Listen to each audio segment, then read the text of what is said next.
안녕하십니까. 반갑습니다. 3월 29일 화요일 새벽 말씀을 올려드리겠습니다. 성경 본문은 마가복음 9장 38절에서 40절까지입니다.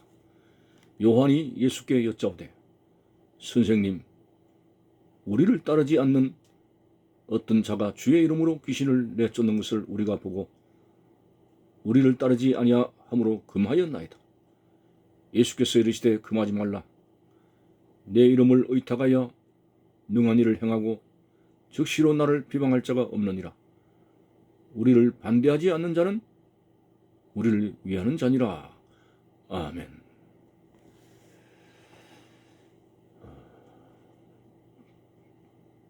오늘 본문에 요한이 예수님께 나가서 이런 말을 합니다. 선생님, 우리를 따르지 않는 제자의 무리가 아닌 우리를 따르지 않는 어떤 사람이 어디서 들었는지 예수님의 이름으로, 주의 이름으로 귀신을 내쫓고 있습니다. 그래서 요한의 말이 우리가 우리를 따르지 않고 능력을 행하는, 예수 이름으로 능력을 행하는 그들을 금하였나이다. 이렇게 했을 때 아마도 그들은 예수님으로부터 긍정적인 답을 기대했을 것입니다. 잘했어. 감히 누가 내 이름으로 함부로 귀신을 쫓아내고 그런단 말이냐. 이렇게 하실 것으로 생각하는지 모르겠습니다. 그런데 예수님께서 금하지 말라. 내 이름을 의탁하여 능한 일을 행하고 즉시로 나를 버릴 자가 없나니라. 그들이 전혀 예수님을 따르는 그런 무리가 아니다 할지라도 예수 그리스도의 이름의 능력의 맛을 알고 있는 그 사람은 나를 비방하는 자가 아니다. 나를 반대하는 자가 아니면 나를 따르는 자이기 때문에 나는 그 생명 하나를 사랑하기 때문에 그를 금하지 않겠다는 폭넓은 예수 그리스도의 사랑에 대한 말씀을 오늘 본문에 볼 수 있습니다. 우리를 반대하지 않는 자는 우리를 위하는 자니라. 굉장히 적극적이시죠. 우리는 너는 장로교에 속했느냐? 장로교에서도 어디에 속했느냐? 보신이냐? 통합이냐? 합동이냐? 우리와 같은 신학 사상을 가지고 있느냐? 우리를 따르는 사람이냐? 이런 것에 대해서 굉장히 자를 재고 또 여러 가지로 각도로 내 마음의 심사를 하는, 그러면서 실격하여 어떤 사람을 거부하는 경우들이 많습니다. 물론 영적인 분별력을 가져서 이단을 받아들이면 안 되겠죠. 그렇지만 오늘날 한국 교회는 교파의 장벽이 너무 심합니다. 어떤 집사님은 내가 장로교 교인이 된 것을 감사합니다라는 아주 인수격적인 기도를 합니다. 우리는 로마 가톨릭의 탈승된 그 교회의 부패에 대해서 성경으로 돌아가자고 외친 종교개혁자들, 개혁파의 그러한 신앙을 가진 그런 교단들입니다. 물론 교파가 생겨서 여러 파들로 나누어져 있습니다만 공통분모는 하나님의 말씀으로 돌아가자고 하는 분명한 본질을 가지고 있기 때문에 순복음, 성결교, 감리교 그런 게 파가 중요한 것이 아닙니다.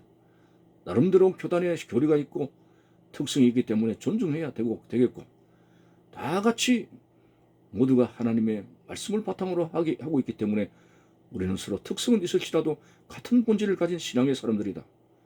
넓은 마음을 가지면서 이것이 바로 나를 반대하지 않는 자는 나를 위하는 자니라고 한 생명이라도 더 주님 안에서 인정하고 서로 연합되기를 바라는 주님의 심정을 우리는 여기서 발견하게 됩니다. 아마도 제자들은 예수님의 이름으로 귀신을 쫓는 다른 사람을 보고 우리도 못하는데 제자가 어떻게 하느냐, 아마 시기 질투에서 나온 마음이 아닌가 생각합니다. 고린도전서 13장의 사랑은 투기하지 아니합니다. 투기는 심한 질투를 말하거든요. 진정한 사랑에는, 하나님을 사랑하는 사랑에는 질투심이 없어야 된다고 하는 겁니다. 그런데 오늘 우리가 신앙생활을 하게 되는 신앙의 공동체 속에서 내보다 더 열심히 있는 사람, 그 꼴을 못 봅니다. 나보다 더 헌금 많이 하고 기도 많이 하는 사람, 시기 질투하는 나쁜 속성 때문에 교회가 분란이 오는 경우들이 많습니다. 우리는 그렇게 시기로 받아칠 것이 아니라, 저 사람이 나보다 열심히 많다고 생각하면 내가 더 열심을 내려고 선한 경쟁을 하면 되는 거예요. 저 사람이 나보다 더 기도를 많이 한다, 나도 기도하려고 애를 쓰면 되는 거예요. 근데 시기 질투라고 하는 망치로 그 사람의 상처를 줘야 되겠습니까?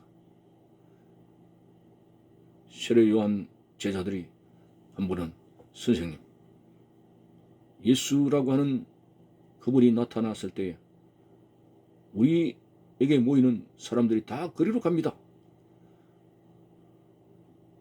그때 제자들이 바라는, 요한의 제자들이 바라는 답은 아마 시기 질투에서 유발된 그런 말을 하는 것이라 생각했죠. 누가 왜 그렇지? 왜 나를 떠난단 말이냐? 아마 그런 대답을 원하셨을는지 모릅니다. 그러나 세례 요한은 당연히 예수님, 구세주 하나님의 아들 예수님은 점점 더 부흥돼야 되겠고, 예수를 증거하기 위해서 나타난 세례 요한은 이제 그 사명을 감당하기 때문에 점점 더 쇠퇴해야 되리라. 그는 흥하여야 되겠고 나는 쇠하여야 하리라는 그런 결단의 고백에서 세례 요한에게는 잘못된 시기 질투심이 없었습니다. 자, 사울 왕이 다윗을 만나고 나서 인생을 망쳤다, 이렇게 정의하기는 그렇지만은 골리앗을 이기고 나라를 구한 다윗에 대한 심한 질투 때문에 그의 삶이 거꾸러진 것을 볼 수가 있습니다. 오늘 교회 안에도 우리가 예수님을 구주로 영접하고 예수님을 닮아간다고 그렇게 표방을 했어도 각자 가지고 있는 개성, 잘못된 성품, 이런 것들이 자동차의 매연처럼 교회 안에 여러 가지 해를 끼치는 일들이 많이 발생하고 교회 분열까지 가져오게 됩니다. 시기와 질투와 교만과 정욕과 여러 가지 오늘 우리 타락한 인간의 성품, 이걸 죽이지 않으면 우리는 하나님 앞에 바로 설 수 있는 여지를 잃게 될 수도 있습니다. 참으로 우리의 성품이 변화되어야 됩니다. 나에게 뭘 응답해 주시고 내 직장 자리가 든든하게 해주시고 건강을 주시고 하는 것도 중요하지만은, 주여 나의 항상 하나님의 말씀에 대치되는 나의 잘못된 성품을 고쳐주옵소서라고 간절하게 기도해야 될 우리의 본분을 잊지 말아야 됩니다. 주님을 닮아가며 성숙하게 신앙이 변화되어 가야 된다는 것, 내가 기도를 해서 얼마나 많은 세상의 것을 얻었느냐가 중요한 것이 아니라 내가 성령의 역사로 나의 성품이 익어가야 된다는 것. 그래서 우리의 힘으로는 우리의 속성, 성품이 변화되기 힘듭니다. 기도 열심히 해서 나에게 마시는 성령의 역사로 성령의 열매를 주렁주렁 맺는다면 사랑과 희락과 화평과 오래 참음과 온유와 충성과 절제와 자비와 이런 하나님이 기뻐하시는 성품의 열매를 맺게 되는 것입니다. 우리가 변화되어야 됩니다. 내 속성이 변화되어야 됩니다. 나의 잘못된 성품이 녹아져야 됩니다. 이 성품을 고치지 않고는 그리스도의 향기가 나에게서 나타날 수가 없고 덕이 되는 믿음이 되지 못하며 항상 사람에게 실망을 주고 상처를 주는 결과를 가져온다는 사실 앞에서 주여 내가 변화되게 해 주옵소서. 예수님 보십시오. 금하지 말라. 우리를 반대하지 않는 자는 우리를 위하는 자니라고 아주 너그럽게 포용하는 모습을 보셨습니다. 오늘 우리 예수님처럼 뭐가 내하고 조금 식견이 다르고 우리 교파가 아니고 우리 교단이 아니고 이런 어떤 내가 가지고 있는 고정관념으로 사랑을 배타적으로 돼서 되겠습니까? 한 사람이라도 더 포용하려고 하는, 나를 반대하지 않는 자는 나를 위하는 자니라고 하는 그런 적극적인 개념으로 사람을 품으려고 했던 예수님처럼, 오늘 우리는 그리스도 안에서 신앙의 본질이 같다면 주 안에서 하나가 되는 성령의 하나 되게 하신 것을 힘써 지키라고 하는 말씀을 따라서 모난 우리의 시기 질투의 성품을 죽이고 예수님을 닮아가면서 그리스도 안에서 한 형제로서 연합하여 아름다운 공동체 생활이 되어지기를 바라는 것입니다. 감사합니다.